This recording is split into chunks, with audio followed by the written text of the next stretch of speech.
Udělat si takový domácí mentální cvičení a uvědomit si, že lidi na weby nechodí kvůli pěkný grafice, krásným fotkám nebo kvůli technickému řešení, ale kvůli těm textům. Za mě je naprosto zásadní, aby ten zákazník se vlastně rozmyslel, proč ten text chce a co tím textem na tom webu chce sdělit. Pro copywritera potom je zásadní, aby věděl, co zajímá ty zákazníky nebo čtenáře toho webu, co mají za potřeby, za touhy, za obavy.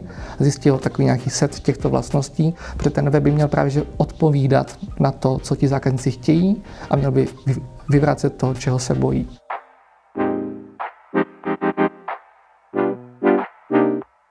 Když se píše nějaký web, tak je pořád dokola si opakovat.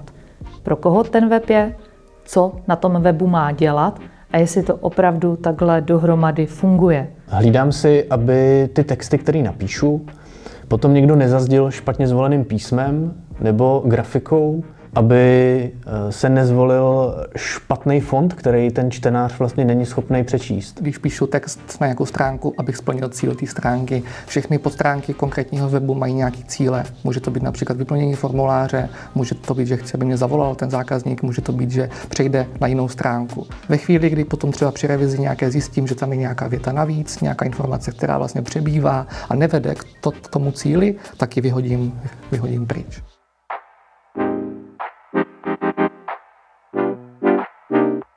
Dotáhnout ten web do fáze, že je online, protože my odevzdáváme text v nějakém Google dokumentu a potom je tam spousta textování takových drobných věcí.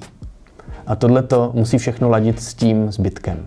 Copywriting webu považuji za nejtěžší část vlastně z toho všeho, co se dá psát. Jako můžete psát články, nějaký PDF materiály, nějaký PPC reklamy. Není tu prostor pro žádnou vatu, pro klišé, pro nějaké zbytečné informace. Když píšete PDF, který má 40 stránek a tam dáte pár jako zbytečných vět, tak se to dá snést. Ale web by měl být co nejstručnější, co nejkratší a měl by v co nejméně slovech sdělit to podstatné. Web musí být jasný, musí být stručný, musí být přehledný.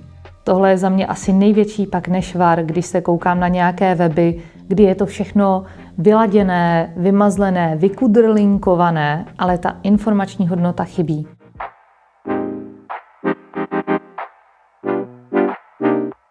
Úplně nejvíc mě pomáhá, že se ptám na detaily, na konkrétní věci, častokrát na maličkosti. Oni ti zákazníci jsou někdy i překvapení, že mě vlastně zajímají takové z jejich pohledu nedůležitosti. Spousta výrobků, spousta služeb je velmi podobných a právě, že nějaký maličkosti, nějaký detaily jste o jeden den rychlejší ve výrobě, máte o 3 cm delší pastelky, máte prostě o 3% větší složení, takže čím více tady těch konkrétních maličkostí, tak potom je ten prodejní text silnější. Pomáhá mi, když ta práce není celá postavená jenom na domněnkách.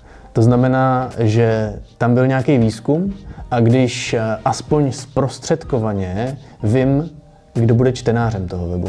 Největším pomocníkem při jakémkoliv psaní je revize, takže potom tu vaši verzi dát ještě někomu jinému, kdo má se psaním webu zkušenosti a vychytat takové ty slepá místa, které vy jste tam vlastně nasekali během toho samotného textování.